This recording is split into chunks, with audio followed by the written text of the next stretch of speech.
cos Mira como van os ríos, Hai moitos ríos que están a piques de desbordamento, porque leva chovido moito tamén, non? Feito que tamén caen árbores porque, claro, o terreo está moi mollado, chove moito e as raíces costas máis. Son a segunda parte de todo o fenómeno meteorolóxico. De feito, estamos a ver imaxes desta mañá do río Tambre, o seu paso por Pontemaceiro, unha vila fermosa, pero que vive sempre pendente das choivas por risco de rebordamento. Ali está o noso compañeiro Antonio Mosquera, que nos vai contar cal é a última hora. Antonio. Que tal, compañeiros? Pois eu creo que este plano seguro que non o vistes, compañeiros. Estamos aquí con Borja, que é o dono deste restaurante da Pontemaceira, pero mirade, por favor, que plano, compañeiros. E iso que me di, Borja, que onte pola noite foi moito peor.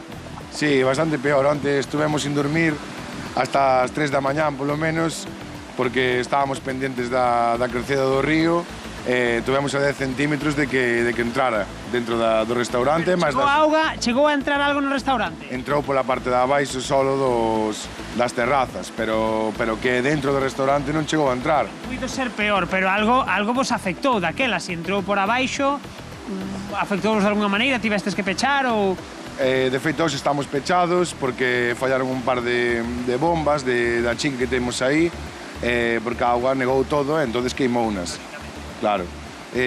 Aquí os veciños estuvemos moi preocupados durante 3 días, pero bueno, grazas a que nos viñeron os alcaldes de Negreira e o alcalde de Ames, Blas e Ángel, chamaron a Madrid e ao final abriron as comportas porque senón isto era unha situación insostible, o sea, isto era... Todo isto é polo encoro, non? Que abriron encoro, por iso hai tanta auga. No, o encoro estaba pechado, entonces a avenida de augas que veu desde Sigüeiro, Portomouro e todos os afluentes que ten o Tambre foi o que fixo que as chuvias desta borrasca anterior que pasou foi o que fixo que o río collera un caudal impensable. Aquí veu 4 ou 5 veces unha enchenta fuerte e desas 4 ou 5 veces os veciños tuveron que abandonar as casas incluso.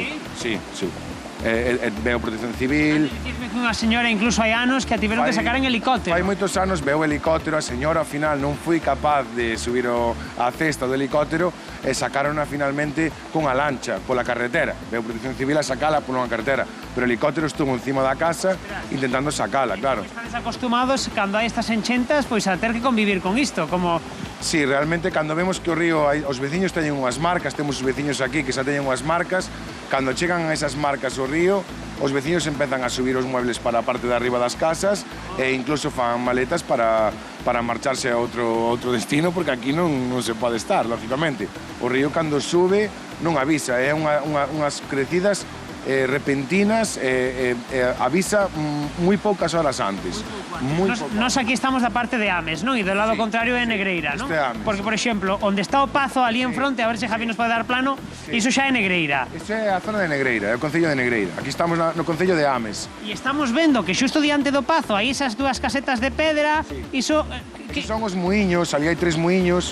O muiño onte pola noite, fai unhas horas, ás 11 da noite, estaba totalmente tapado. Agora xa se ve que polo menos a metade ou máis a metade está por debaixo do nivel da auga. Agora sí, pero onte... Compañeiros, non sei se había, se podemos mirar, aquí é todo auga, pero nun día normal hai paseo, hai camiño... Aquí hai un camiño, hai unhas escaleiras e incluso a fervenza Bese, que é unha fervenza de pedras, feita de fai casi 200 anos polos veciños daqui, é unha pesquera que lle chamaban antiguamente, e aquí pódese pasar casi na totalidade... Hai un paso para ir dun lado a outro, non só pola ponte. Non, ahora rompiu ali no medio, entón no verano se pode pasar, hai 2 metros que faltan, pero normalmente pódese pasar. A verdade que esta imaxe, voume poñer por aquí, esta imaxe, compañeiros, é completamente hipnótica da forza que trae a auga.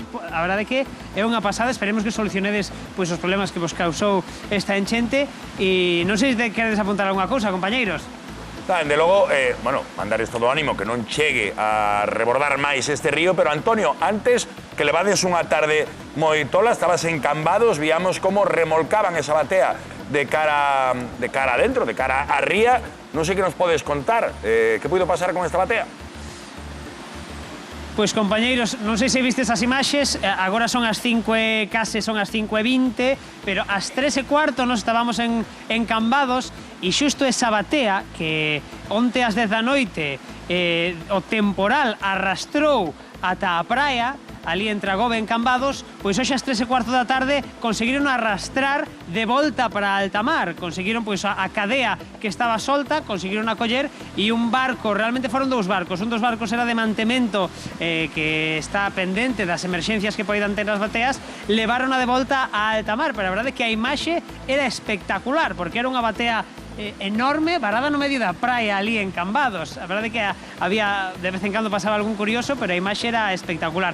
Nós somos testemunhas dese momento no que o barco conseguiu arrastrar de novo a batea a alta mar. Non sei se isto xa o vistes ou se o estamos vendo ou se o imos poder ver, pero a imaxe, desde logo, compañeiros, é sorprendente. Se podemos ver esas imaxes dunha batea varada na praia, é algo que tamén me dixeron que non é a primeira vez que pasa. Houve algún mariñeiro, Antonio, que estaba por ali, que dixo que hai anos unha batea parecida a esa tamén quedou varada pois nunha praia parecida, pero daquela esa batea estaba chea de mexillón.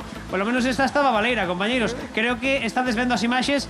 É algo sorprendente, outra anécdota máis que nos deixa este temporal en Galicia, compañeiros.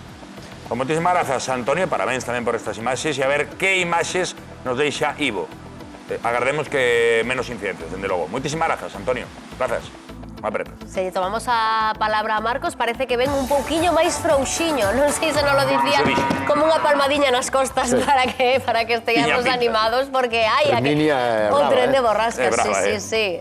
Pois a ver como se porta a seguinte. Nós aquí preparados e vostedes na casiña, tranquiliños, sen ir a ningures, vendo a Televisión de Galicia e gañando cartiños se hoxe adiviñan o que andamos buscando.